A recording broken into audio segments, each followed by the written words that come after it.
Hello all. इस lecture में हम लोग डिस्कस करेंगे three requirements for laser lasing action या लेजर को वर्क करने के लिए कौन से वो मिनिमम थ्री रिक्वायरमेंट्स हैं। तो हमें पता है लेजर में कौन सा एमिशन यूज होता है। लेजर में यूज होता है स्टिमुलेटेड एमिशन। स्टिमुलेटेड एमिशन क्या होता है, एब्जॉर्प्शन क्या होता है, ये सारा हम लोग डिस्कस कर लेते हैं एक बार। तो यहाँ पे हमारे पास क्या है, एनर्जी लेवल्स है। ये नीचे वाला E1 है, ये ऊपर वाला एनर्जी लेवल E2 है। ओके, E2 क्या है, एक्साइटेड स्टेट है, और E1 क्या है, ग्राउंड स्टेट है।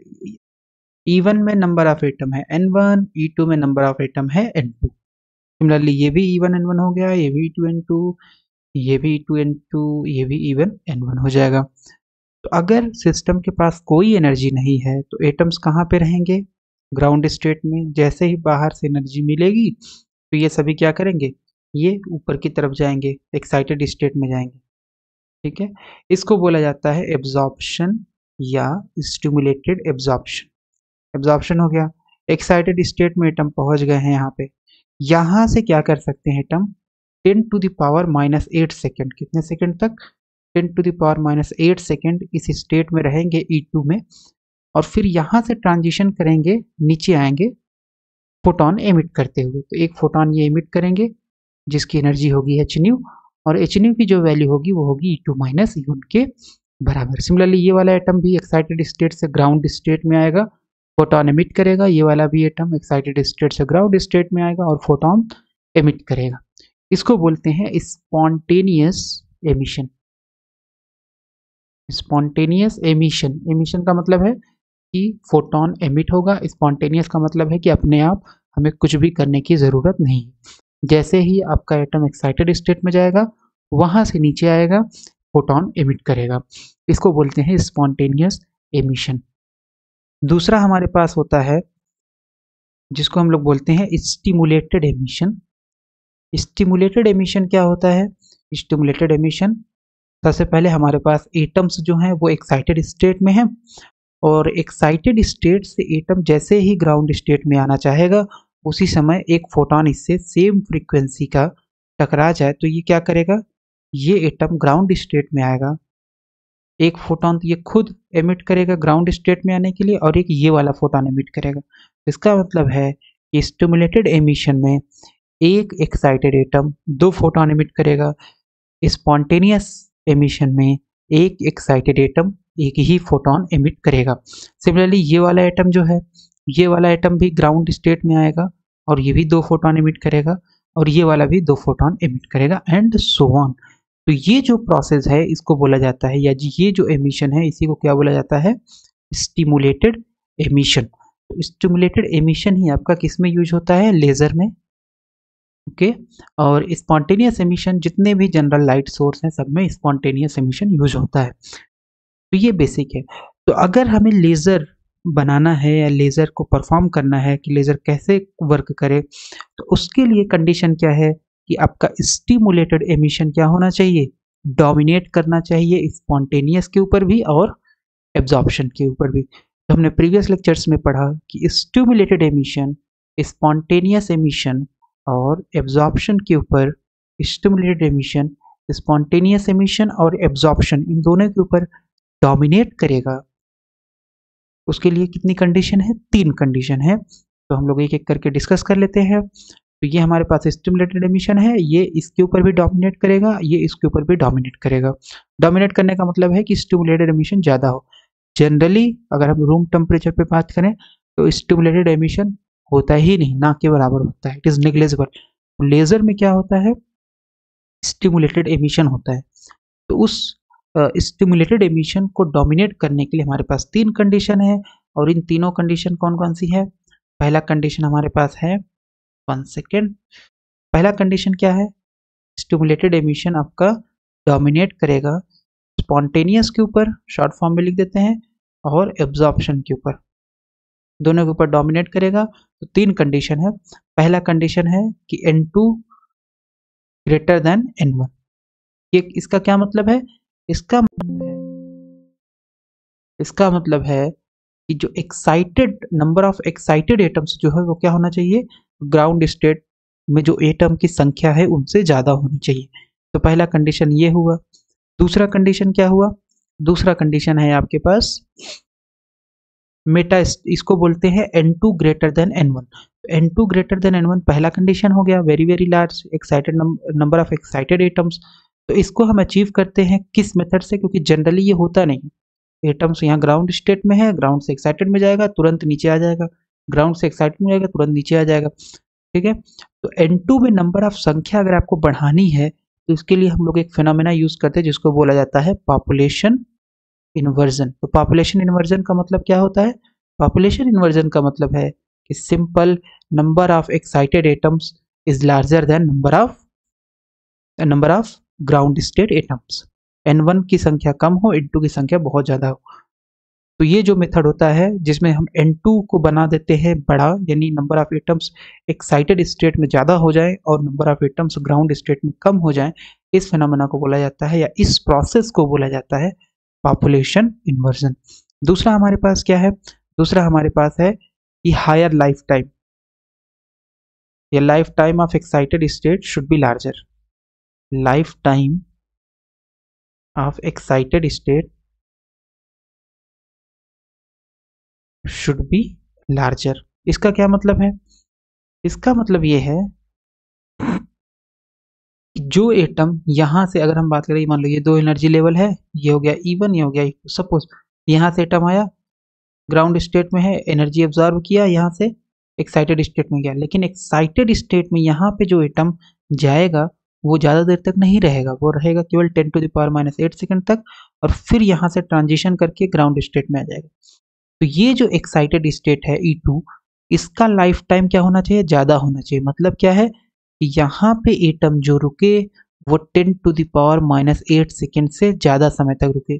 फॉर एग्जाम्पल 10⁻⁶ सेकंड तक रुक जाए या 10⁻⁴ सेकंड तक रुक जाए। तो ये हम जो भी एनर्जी लेवल्स या जो भी एक्साइटेड एनर्जी स्टेट जिनका लाइफ टाइम 10⁻⁸ सेकंड से ज़्यादा होता है उन्हें बोला जाता है क्या? Meta stable state. Meta stable state बोला जाता है। फिर हमारे पास तीसरी कंडीशन क्या है? स्टिमुलेटेड एमिशन का स्पॉन्टेनियस और एब्जॉर्प्शन के ऊपर डोमिनेट करने के लिए तीसरी कंडीशन ये है कि फोटॉन्स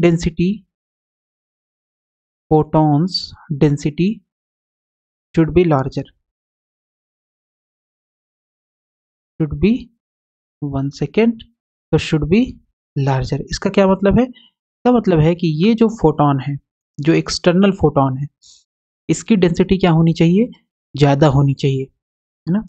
जो एक्साइटेड एटम से टकरा करके दो फोटॉन निकलवाएगा, ये फोटॉन्स, तो ये जो फोटॉन्स एक्सटर्नल फोटॉन है इनकी संख्या क्या होनी चाहिए? ज़्यादा होनी चाहिए। ये यहाँ पे हम लिख सकते हैं stimulating photon density should be larger. Okay, तो ये जो हम लोग प्राप्त करते हैं ये कैसे बनाते हैं? ये हम लोग यूज करते हैं ऑप्टिकल रेजोनेटर की मदद से।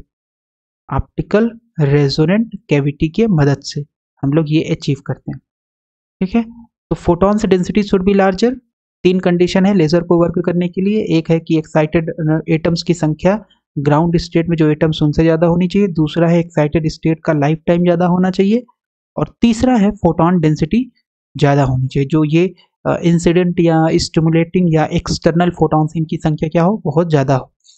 ओके, तो यहाँ पे हमारे पास ये आ गया। एक बार इसको हम लोग यहाँ पे रिपीट कर देते हैं। तो लेज़र को वर्क करने के लिए 3 रिक्वायरमेंट्स है, 3 रिक्वायरमेंट्स फॉर लेजिंग एक्शन। इसमें से पहला है पॉपुलेशन इन्वर्जन। पॉपुलेशन इन्वर्जन को नेगेटिव टेम्परेचर भी बोलते हैं। ऐसा क्यों है, इसको डिस्कस कर लेते हैं। तो it is non equilibrium condition. Population inversion क्या है? नॉन इक्विलिब्रियम कंडीशन है of the material in which the population of upper energy level N2 momentarily exceeds the population of lower energy level N1। तो basically कहने का मतलब यही है कि जो N1 है उसकी संख्या कम हो, ग्राउंड स्टेट में नंबर ऑफ एटम्स कम हो, और एक्साइटेड स्टेट में नंबर ऑफ एटम्स ज़्यादा हो, ठीक है। तो सपोज ये आपके पास ग्राउंड स्टेट है, तो यहाँ पे मान लो 2 है, तो एक्साइटेड स्टेट में आपके पास कितना होना चाहिए? 3, 4, 5, 6, ये इतने एटम्स होने चाहिए, तब जा करके आपका पॉपुलेशन इन्वर्जन अचीव हो। पॉपुलेशन इन्वर्जन अचीव कब होगा? जब ये ग्राउंड स्टेट में 2 हो गया और इसमें 2 से अधिक एटम्स हो।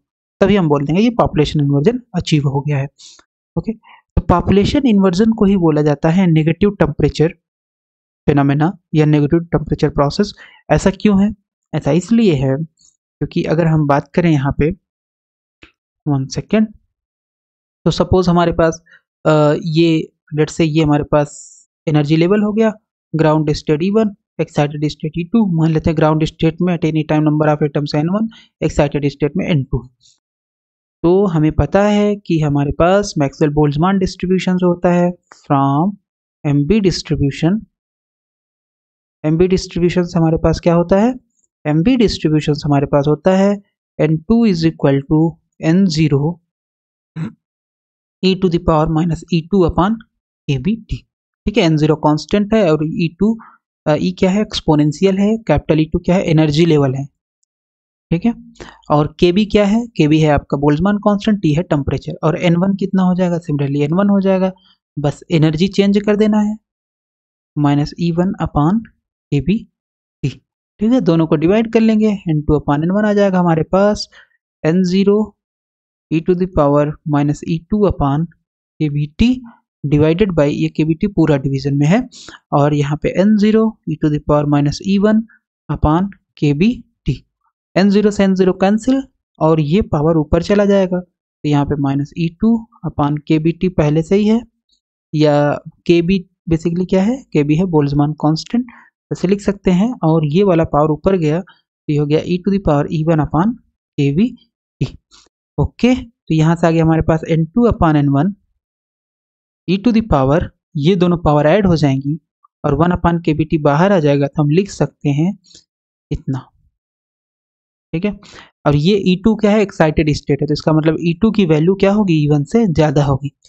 तो E2 अगर E1 से बड़ा है, तो E2 अगर E1 से बड़ा है तो हो जाएगा क्या? Since E2 is greater than E1, इसका मतलब हो जाएगा हम लोग लिख सकते हैं N2 upon N1 is equal to e to the power minus E2 minus E1 upon KBT।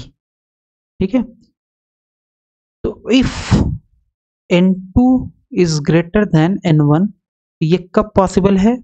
अगर E2 ग्रेटर देन E1 है तो जब टेम्परेचर क्या हो? T is negative. ओके, जब T नेगेटिव हो जाएगा तो ये क्या होगा? देखो, E2 माइनस E1 पॉजिटिव हो गया, KB कांस्टेंट है, ये भी पॉजिटिव है, और T अगर जनरली T क्या होता है? टेम्परेचर पॉजिटिव होता है, राइट? 273 केल्विन 0 डिग्री सेल्सियस पे, या 300 केल्विन, है ना, ये आपका आता है 27 डिग्री सेल्सियस पे या रूम टेम्परेचर पे। तो T इज नेगेटिव, और अगर T इज नेगेटिव हो गया तो इस केस में ये पूरा टर्म क्या हो जाएगा? ये पॉजिटिव है, T नेगेटिव हो गया तो यहाँ नेगेटिव रख देंगे वैल्यू, लेट से माइनस 27 माइनस 273 या कुछ ऐसा हम मान सकते हैं, राइट? सो इस तरीके से, तो अगर जैसे ही हम T की वैल्यू नेगेटिव में रखेंगे तो ये पूरा पॉजिटिव हो जाएगा, तो इसका मतलब N2 upon N1 is equal to, ये आ जाएगा क्या? N2 upon N1 is equal to e to the power positive. जब e to the power positive है तो N1 से मल्टीप्लाई होगा, तो N2 की वैल्यू क्या हो जाएगी? ज़्यादा हो जाएगी। ठीक है, इसीलिए बोला जाता है कि N2 ग्रेटर देन N1, इसको हम समझ सकते हैं कि ये बेसिकली क्या है? नेगेटिव टेम्परेचर स्टेट है, एक नॉन इक्विलिब्रियम स्टेट है जिसमें कि टेम्परेचर क्या है? नेगेटिव है। हालांकि ये प्रैक्टिकली पॉसिबल नहीं है, हमारे पास दूसरे मेथड होते हैं, बट फिलहाल यहाँ पे अगर हम फार्मूले से देखें तो हमें यही पता चल रहा है।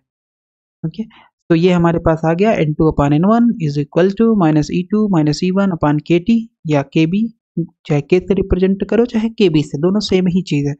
So if T is negative, अगर ये T नेगेटिव हो गया तो ये पूरा टर्म पॉजिटिव हो जाएगा, तो ये आ जाएगा N2 अपॉन N1, और ये पूरा फिर वैल्यू 1 से बड़ी हो जाएगी, है ना।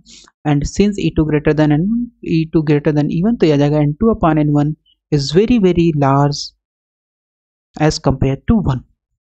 That is why population inversion is also called negative temperature state. इसको क्या बोला था? negative temperature state. Okay, this is achieved by pumping. इसको हम कैसे अचीव करते हैं? पंपिंग के मेथड से, तो हम आगे देखेंगे वहां पे। फिर हमारे पास है मेटा स्टेबल स्टेट। तो हमारे पास पहला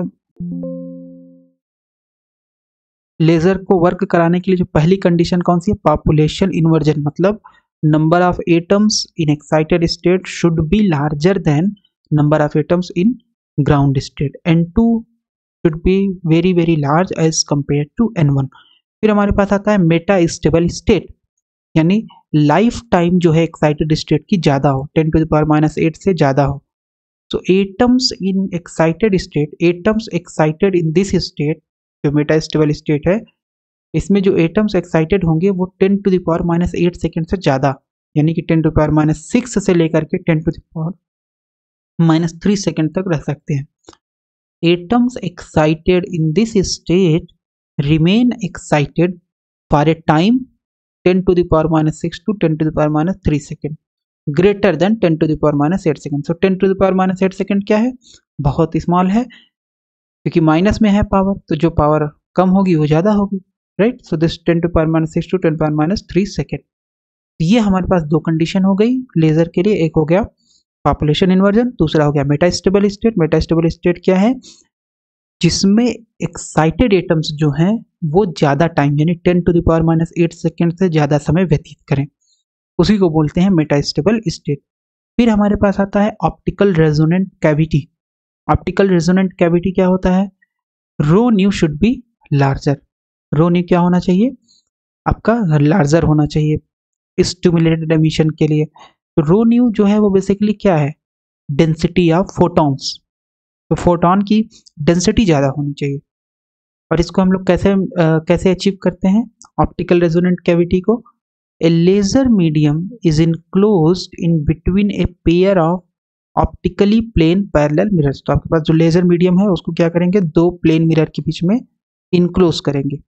तो उससे होगा क्या कि एक प्लेन मिरर से हम लोग 100% रिफ्लेक्शन करा देंगे, और एक प्लेन मिरर से जिससे कि लाइट पास करानी है उससे हमारे पास क्या होगा, पार्शियल रिफ्लेक्शन और partial transmission. Photons density builds up to a very high value through repeated reflection of photons. In the absence of resonant cavity, there is no amplification of light. Okay? तो यहाँ पे हम लोग ये तीनों process को एकदम अच्छे से यहाँ पे एक कार्टून पिक्चर की मदद से समझ सकते हैं। तो बेसिकली यहाँ पे हमारे पास क्या है, सपोज ये आपके पास एक लेज़र सिस्टम है। ओके, लेज़र सिस्टम में क्या है, यहाँ पे आपके पास एटम्स हैं, यहाँ पे ये जो पिंक कलर से दिख रहा है, ठीक है। और ये क्या है, ये पूरा जो एटम्स है ये किसके अंदर बाउंडेड है, ये बाउंडेड है दो पैरेलल मिरर के बीच में। एक मिरर है ये और एक मिरर है ये, ठीक है। ये मिरर हो गया और एक मिरर ये हो गया। तो इस मिरर का काम क्या होगा, ये जो मिरर है इस मिरर का काम होगा परफेक्ट रिफ्लेक्शन, जो भी फोटोन आएगा उसको पूरी तरीके से रिफ्लेक्ट कर देगा। इस मिरर का काम क्या होगा, पार्शियल रिफ्लेक्शन, फोटोन आएगा तो उसको बहुत हल्का सा रिफ्लेक्शन करेगा और पास करेगा, ट्रांसमिट कराएगा, राइट। तो सबसे पहले क्या होगा, सबसे पहले हमारे पास यहाँ पे एटम्स हैं, इन एटम को हम लोग कहाँ भेजेंगे, एक्साइटेड स्टेट में। तो एक्साइटेड स्टेट के लिए हम लोग कौन सा फेनोमेना यूज करते हैं या कौन सा प्रोसेस यूज करते हैं, पॉपुलेशन इन्वर्जन। और पॉपुलेशन इन्वर्जन में हम लोग यूज करेंगे पंपिंग के मेथड से। तो कुल मिलाकर के ये है कि यहाँ पे हम लोग जो एटम्स हैं इनको बेसिकली एक्साइटेड स्टेट में पहुंचा देंगे, और वो पहुंचाने के लिए हम लोग क्या यूज कर सकते हैं, एक्सटर्नल रेडिएशन यूज कर सकते हैं या इलेक्ट्रिकल डिस्चार्ज यूज कर सकते हैं, ठीक है। तो ये बेसिकली ये जो पिंक कलर से एटम्स जितने दिख रहे हैं ये एक्साइटेड स्टेट में पहुंच गए। एक्साइटेड स्टेट में जाएंगे, एक्साइटेड स्टेट में जैसे ही जाएंगे वहां से फिर ये आएंगे स्टिमुलेटेड एमिशन। स्टिमुलेटेड एमिशन होगा, तो स्टिमुलेटेड एमिशन हुआ, कुछ फोटोन इधर निकल गए, कुछ इधर निकल गए, है ना, कुछ इधर गए, कुछ इधर गए, कुछ इधर गए, क्योंकि स्टिमुलेटेड एमिशन के साथ साथ क्या भी हो रहा है यहाँ पे स्पॉन्टेनियस एमिशन भी हो रहा है। ओके, तो ये हो गया आपके पास, इधर फोटोन गया, इधर फोटोन गया, कुछ फोटोन यहाँ बाहर भी निकल गए सिस्टम से, और कुछ इस डायरेक्शन, कुछ इस डायरेक्शन। फिर होगा क्या, थोड़े समय के बाद जब ये फोटोन्स हो गए तो कुछ फोटोन यहाँ से रिफ्लेक्ट हो जाएंगे, जो फोटोन यहाँ पे है वो पूरा इस तरीके से रिफ्लेक्ट हो जाएंगे, आगे की तरफ बढ़ेंगे, फिर यहाँ से भी रिफ्लेक्ट होंगे। तो इनमें क्या होगा, एक मोशन एक लाइन में डायरेक्शन में आ जाएगा। जो फोटॉन्स रैंडम थे थोड़े समय के बाद वो एक डायरेक्शन में आ जाएंगे, ठीक है। इस तरीके से एक डायरेक्शन में चलने रहेंगे, लेकिन अभी भी कुछ रैंडम फोटॉन्स बाहर की तरफ निकल जाएंगे। जो इस प्लेन से टकराएंगे वो कुछ इधर चले जाएंगे, इस वाले प्लेन जो टकराएंगे इधर इधर चले जाएंगे और ये प्रोसेस रिपीट होता रहेगा। एटम एक्साइटेड होगा, एक्साइटेड फोटोन निकालेगा, फिर फोटॉन्स इधर ट्रेवल करेंगे रिपीटेड, फिर यहाँ से वापस आएंगे, है ना। फिर ये फोटॉन जा करके दूसरे एक्साइटेड एटम से टकराएंगे और वो फोटॉन आपके फिर से मल्टीप्लाई हो जाएंगे। तो बेसिकली जो एक सिंगल, अगर हम यहाँ पे एक इक्वेशन बनाएं तो हमारे पास क्या होता है स्टिमुलेटेड एमिशन में, ए स्टार, मान लो कोई एक एटम है जो एक्साइटेड स्टेट में, तो A star plus H nu converted into एक ग्राउंड स्टेट एटम में ए स्टार हो जाएगा ए प्लस एच न्यू, और ये एच न्यू एक है ही। इसका मतलब एक एक्साइटेड फोटॉन्स, एक एक्साइटेड एटम, सॉरी एक एक्साइटेड एटम दो फोटॉन निकालेगा। तो अगर यहाँ से हमारे पास एक फोटॉन है, ये जाकर के किसी दूसरे एटम से टकराएगा और फिर ये फोटॉन की वजह से ये एटम दो फोटॉन निकालेगा। तो हर एक फोटॉन के करस्पॉन्डिंग, ऐसा समझ सकते हैं हम लोग कि स्टिमुलेटेड एमिशन में हर एक फोटॉन के करस्पॉन्डिंग दो फोटॉन जनरेट होगा, इसके करस्पॉन्डिंग दो, इसके करस्पॉन्डिंग दो, इसके करस्पॉन्डिंग दो। तो इस वजह से ये जो आएगा इसमें रिपीटेड रिफ्लेक्शंस होंगे इन दोनों प्लेन पैरेलल मिरर के बीच में। जब ये रिपीटेड रिफ्लेक्शन होंगे तो यहाँ पे डेंसिटी बहुत ज़्यादा हो जाएगी, और डेंसिटी जैसे ही ज़्यादा हुई, और यही तो हमें चाहिए कि फोटॉन की डेंसिटी बहुत ज़्यादा होना चाहिए, बहुत ही ज़्यादा एम्प्लीफिकेशन होना चाहिए लाइट का। तो कुछ समय बाद यहाँ से हमारे पास बहुत ढेर सारी डेंसिटी हो जाएगी फोटॉन्स की, और फोटॉन्स इस वाले मिरर से बाहर आ जाएंगे। ओके, इस वाले मिरर से बाहर आ जाएंगे और हमें लेज़र प्राप्त हो जाएगा। तो यहाँ पे इस तरीके से हमारे पास एक यही सेम फिगर है, थोड़ा माइक्रोस्कोपिक लेवल पे। तो ये बेसिकली क्या है, यहाँ पे एक हमारे पास ये फ्रेम है। ओके, इस फ्रेम के अंदर हमारे पास क्या है, एक एक्टिव मीडियम है। एक्टिव मीडियम जैसे आपके पास जिसमें एटम्स होंगे जो एक्साइटेड स्टेट में जाएंगे, फिर वहाँ से ग्राउंड स्टेट में आएंगे एंड सो ऑन। तो ये आपके पास एक्टिव मीडियम है। ये आपके पास मिरर्स हैं दो, एक मिरर है जो कंप्लीट रिफ्लेक्शन कराएगा, एक मिरर जो है पार्शियल रिफ्लेक्शन कराएगा। तो ये दोनों मिरर हैं, ये वाला आपका 100% रिफ्लेक्शन करा रहा है और ये वाला मिरर पार्शियल रिफ्लेक्शन। अगर ये भी 100% करा लेने लगेगा तो कहाँ से फिर लेजर निकलेगा, राइट। लाइट कहाँ से पास होगी, तो नहीं पास होगी, तो इसलिए इसको हमें पार्शियल रिफ्लेक्टेड बनाना पड़ता है। ओके, सबसे पहले एक्टिव मीडियम है। एक्टिव मीडियम में जो एटम्स हैं इनको एक्साइटेड स्टेट में पहुंचाया गया, किसके द्वारा, पॉपुलेशन इन्वर्जन या पंपिंग के द्वारा।